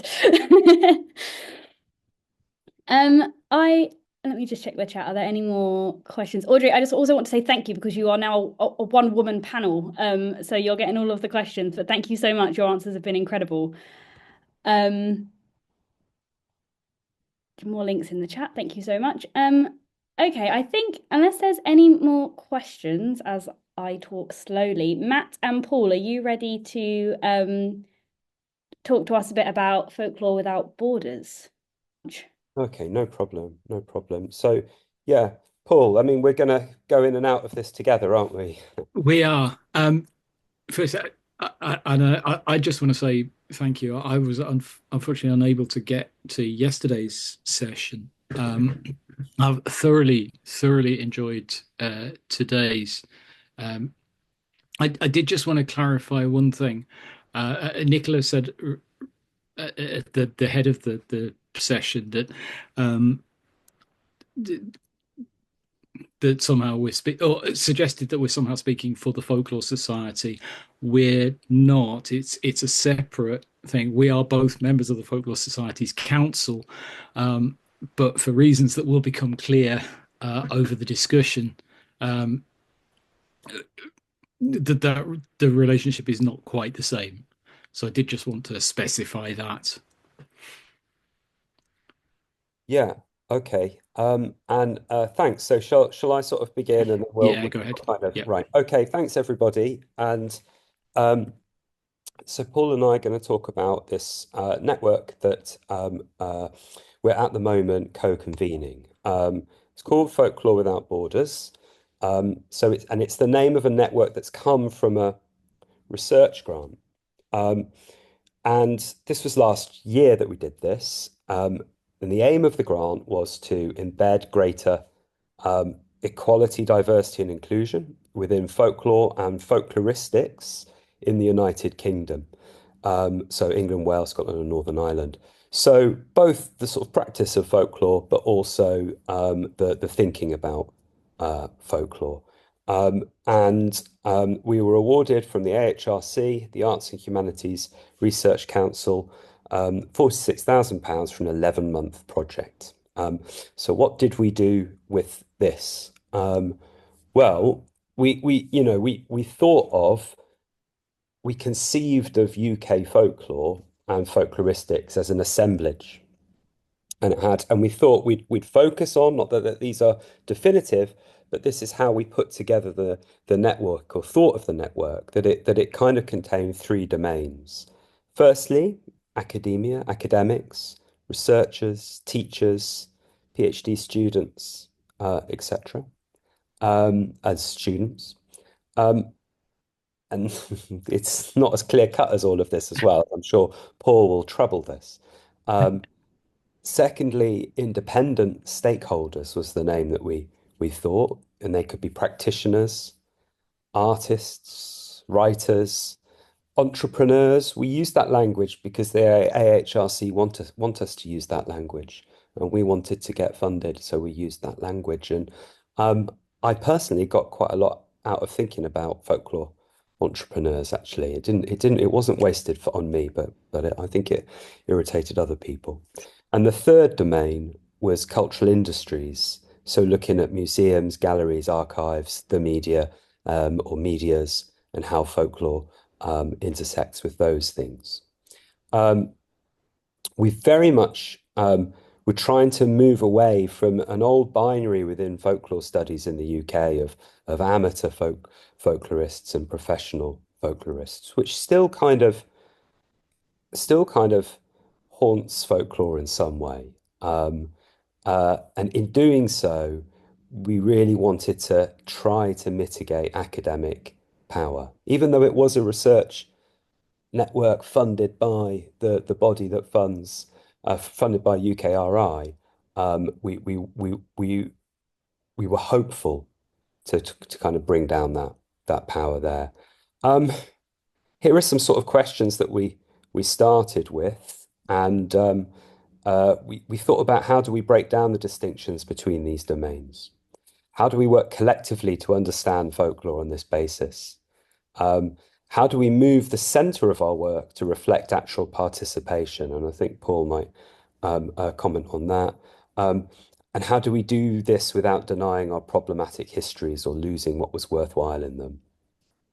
How can we agree commonalities and appreciate differences between these three domains? How can we set them in a more equitable relationship as partners? And is this the most valid way of thinking about this? Folklore, folk song, folk dance, folk performance, they all have their divisions in the UK. They all have, some of them are very separate. You know, you even look at the Folklore Society and EFDAS, the English Folk Song and Dance Society, and they have had their moments when those organisations have been very, very separate. Paul, before I go on to the next slide, do you want to comment on it? Well, I mean, I know what's coming on the next slide, and it does comment on quite a lot of these things. One of the things that was, I mean, one of the things I want to stress, because it's, I think, particularly germane to everything that I've heard this afternoon, is everybody has folklore in more than one capacity. So you will share folklore with your family, you will share folklore with your workmates, you will share folklore with broader hobby communities, you will share folklore in all sorts of contexts, and it will interlock. The investigation of that folklore also poses, you know, all sorts of questions of access. So it's how do you celebrate all of those folklores? How do you champion the people who practice them? And these various different domains that we identified maybe come at them in different ways, but they're coming at the same material. And where they're excluding material, that has to be overcome. You know, we have to address the fact that everybody does have folklore, that everybody is participating in their own folklore in one way or another. I also got quite a lot out of the entrepreneurial category of folklorists, to not least because what it revealed was that those three domains that we kind of sketched out for the funding bodies purposes, they're not discrete bodies. Quite often you will find individuals who work between the domains. You'll find researchers who are also publishing commercially. You'll find artists who are researching.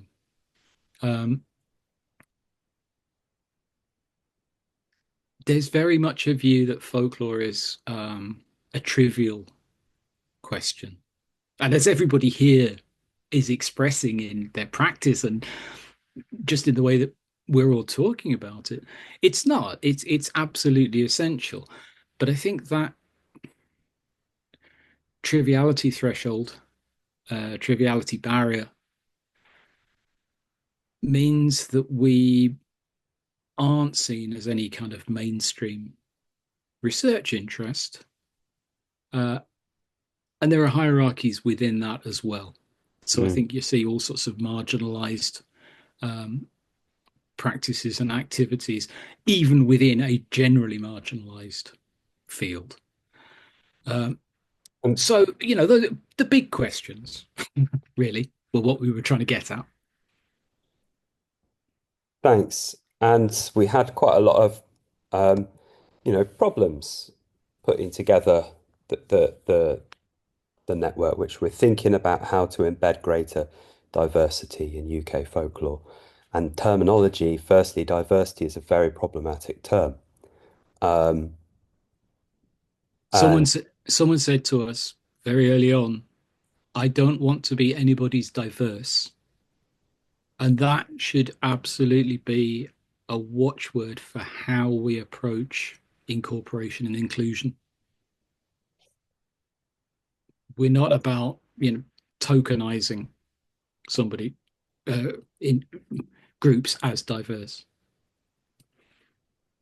And I certainly struggled with how the funders want us to use those terms and think in those terms. And I thought practically, oh, it'd be fine. Get the money and then think outside of that. I actually found it very difficult to do that.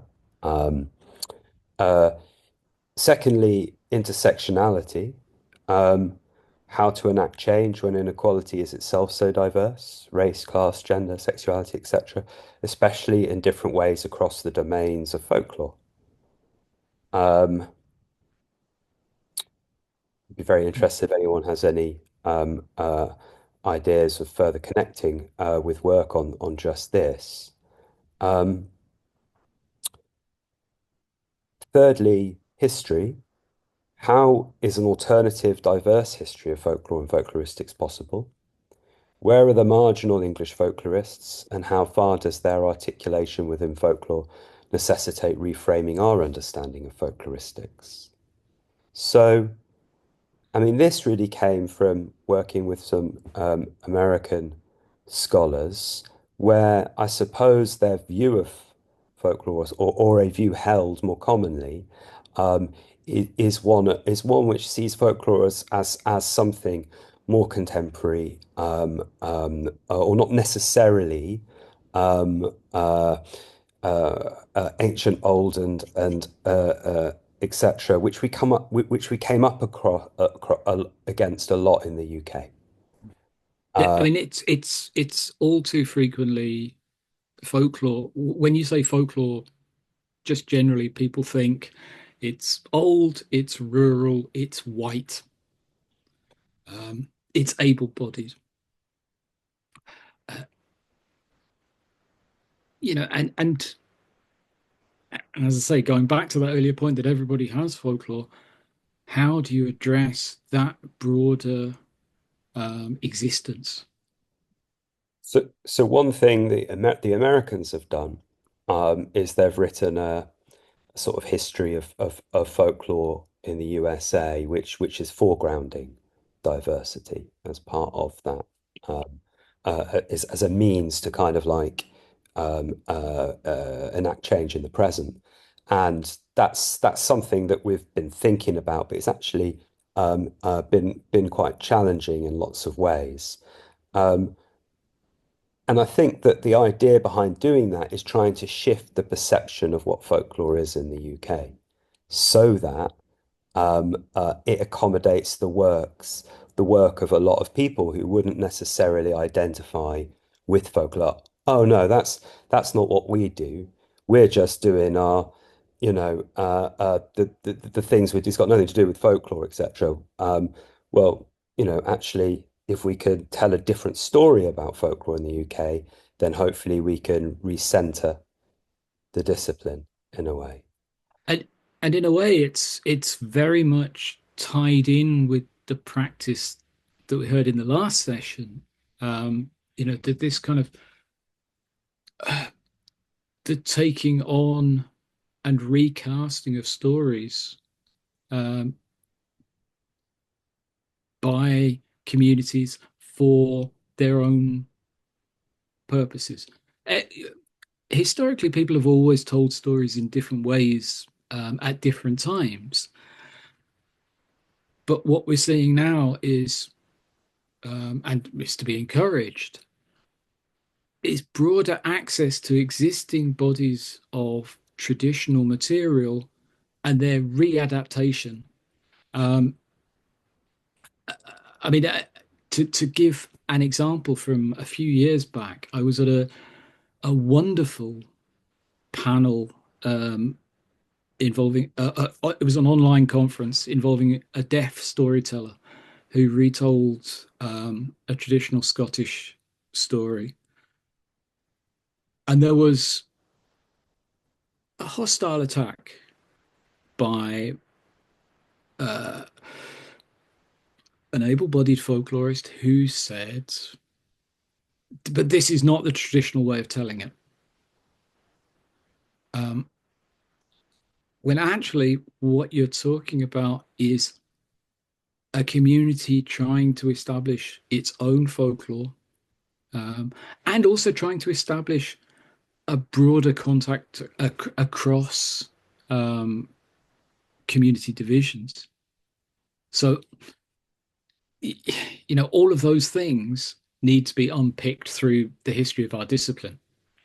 I would argue, as a as an academic researcher who specializes in the history of the discipline, but And and that's the last point there in thinking about the history of our discipline. What can and should be kept from a colonial inheritance? A tricky question, which we obviously did not come up with the answers to. There is no answers to that. It's just talking about that and dealing with that. Okay, we'll move on. So, who is in the network? So we started out with an initial group of 14, and we currently have 87 members. Of these, about half are academics or researchers. A third are independent stakeholders, your practitioners, your artists, writers, entrepreneurs, and a quarter are cultural industries. It's approximately that. 21 are members of the Folklore Society. 60 of these 87 are active, and 40 are not connected to Paul or I. Like we didn't know them before they came into the network. It's not a network of people who identify as diverse, necessarily identify as diverse. It is a network working towards embedding greater diversity in UK folklore and folkloristics, and apologies for my use of the word diverse there. A majority identify as women. There are disabled voices. There are very few working class members, comparatively few gender diverse and sexually diverse voices, many stages of career, PhD students to professors. I think that's about 85% are white. We did a survey, and I'll do this very quickly. So 25 people took our survey.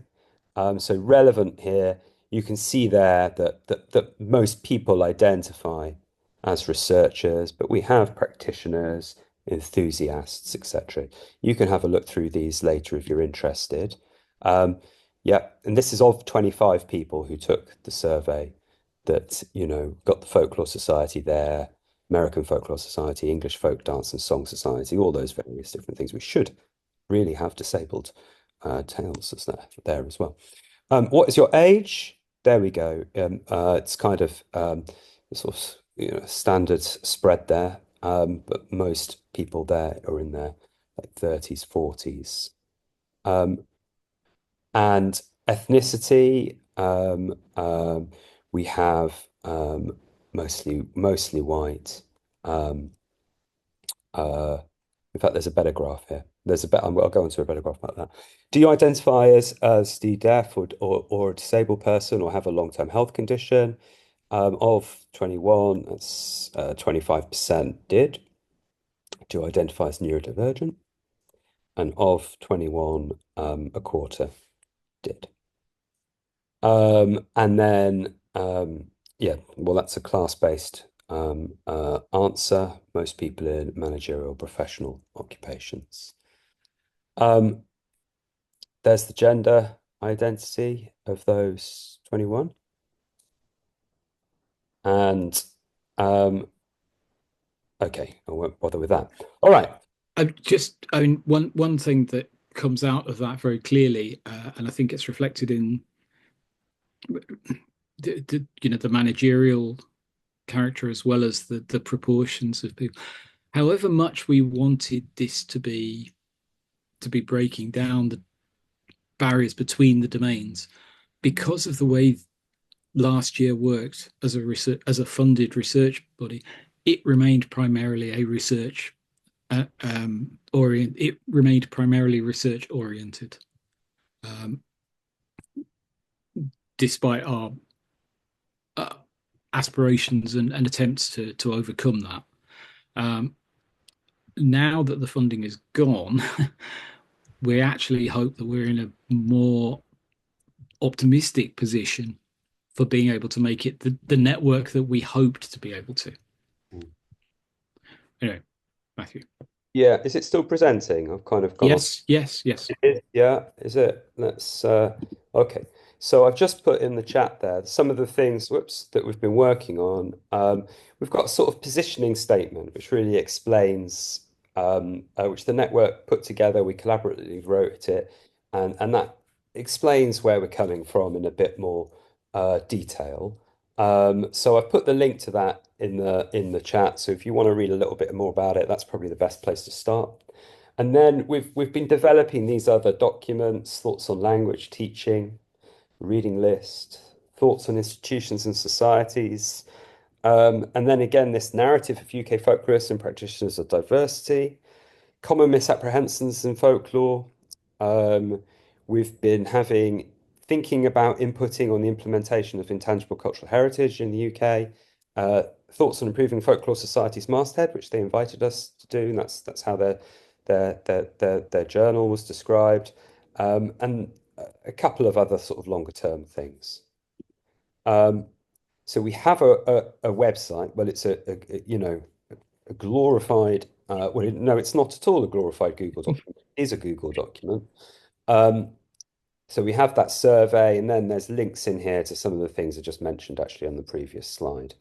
And then, yeah, so last year we met online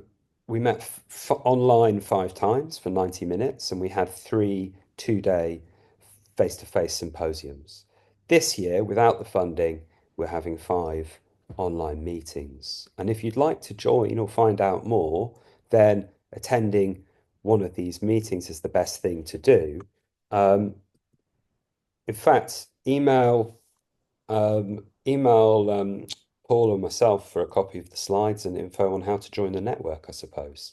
But yeah, I mean the PowerPoint is now it's confirmed the PowerPoint is in the Google Drive Okay, cool. for this. So yeah. Cool.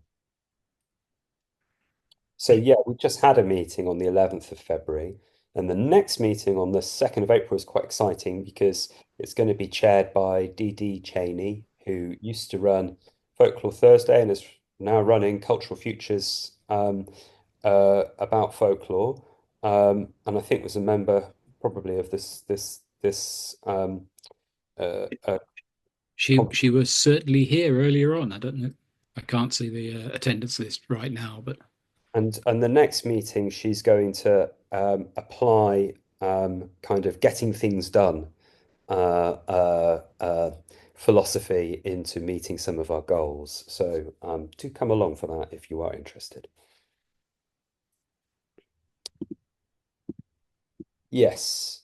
Okay, I'm just looking at some of the questions, and I think that is the end of that presentation. Our emails are there, and our social media, for what it's worth, hardly use it anymore. It feels very, yeah.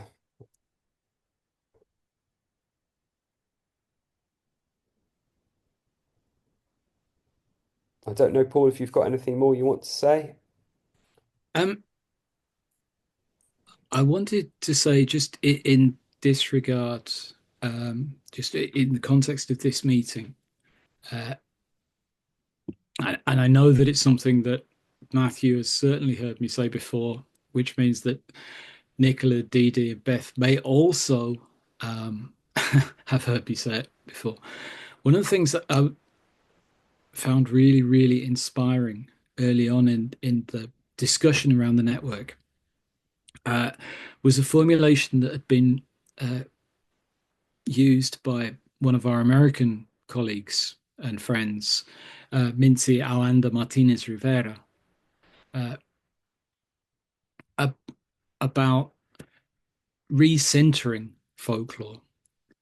So, if you have an exclusivist folklore, um, you don't make it bigger by magnanimously allowing your boundaries to include people at the margins, because you keep them at the margins in that way. What you do is you start by addressing who is actually doing this stuff. This is your whole community to start with, and then you work out where the center is on that basis. So that's very much I think the driving ethos behind what we've been trying to do. and what we're hoping to do. And there are all sorts of things that we're learning along the way. That there are things that we've learned about hybrid events, for example, questions of access. But all of those things have to be overcome urgently, but also have to be a learning curve, inevitably. So it's with that, I don't know, that's been the guiding feeling behind our work.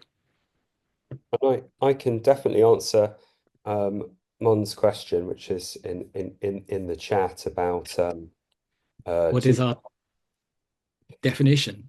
Definition of folklore, and then a sort of clarification one. What's the purpose of folklore as considered by this project? So in terms of how the project was formed, the definition of folklore is very people-centered. So it's about the people who identify with doing folklore. So it doesn't matter in terms of how or what they identify or what they define folklore as. If they identify themselves as working with folklore, then the project wanted to network them. I mean, if it's more generally a question of how are we defining folklore, my prefer my preferred shorthand usage is it's the small items of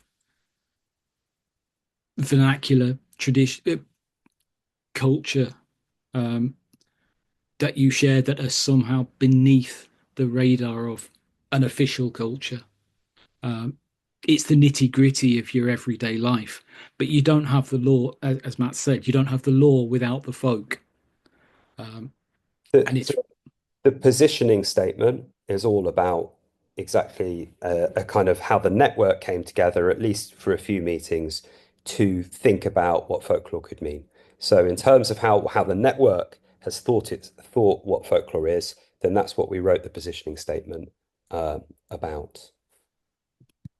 So that's there again. Sorry, I put that in the chat. But really, not all the members of the network agree on this.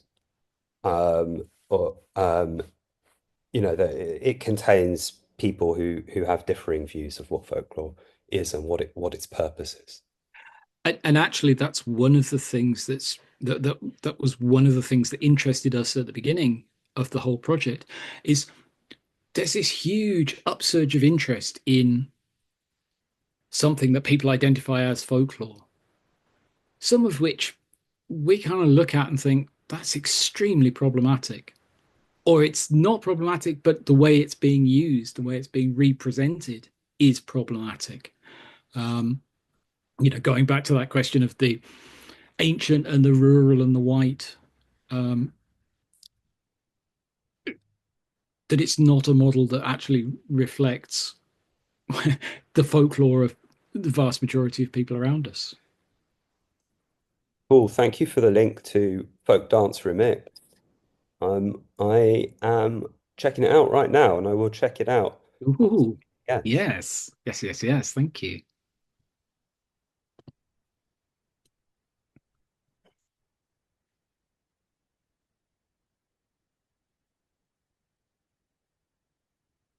So yeah, as I said, if you're interested, please do read our website. So to join or to have a look at our info sheet, and that's got all the meeting stuff on it and who's in the network. You might be interested to see who's joined it. I'll put that in there. Yeah, thanks very much to Nicola and Beth for the opportunity. Thank you. Thank That's- you so much for that. And I just wanted to reiterate what you were saying about the Folklore Without Borders meetings. I've been to a few of them now, and there's always new people in each one I've gone to, which is always so lovely to hear what people are working on. And also, a few people have mentioned when they've needed to leave this, I just wish this could go on forever. But actually, for me, those Folklore Without Borders meetings have felt a lot like this event in terms of differing views coming together, not always aligning, but the discussion is there, and there is always something to take away from that.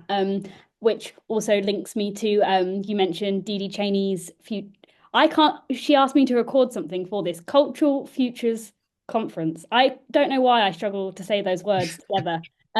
But anyway, that is taking place this coming weekend. It's also completely free. She's put in a lot of work behind the scenes to make it, and it's an event like I've never been to before. There are real proper words for it. I'm describing it like Sims.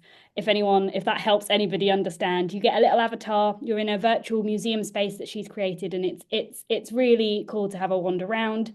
There's panelists, there's discussions, and it's sort of like a hybrid event of you talk live, you are microphoned into your little avatar, but it's not as intense maybe as a face-to-face Zoom, which some people can find quite tiring. Hence why we split this event over 2 afternoons rather than one long day. So I really would encourage everyone to check out that conference specifically, but also the work she's doing generally. And a mini side plug, I am speaking on the inclusive storytelling panel of that event on Sunday. So it will be nice to see some of you there in your weird avatar forms. And yes, Ed, Matt and I are speaking on Saturday. Actually, touching on that question of what is folklore along the way, but I'm most excited to see whether Matt can actually get his avatar into proper trousers rather than shorts. I just spent my onboarding session walking through Dee Dee's avatar. There was no sense of gravity or actual like spatial awareness or anything. I was just floating around, not really sure. So it's going to be great. Please come along. How can we miss it? Well, quite. Although I have to say, in the morning, at any rate, I'm at a talk on the witches of Selwood at my village hall. Which I'm going to start disrupting my questions about architectural witches. I would absolutely second what Beth's been saying about Folklore Without Borders events.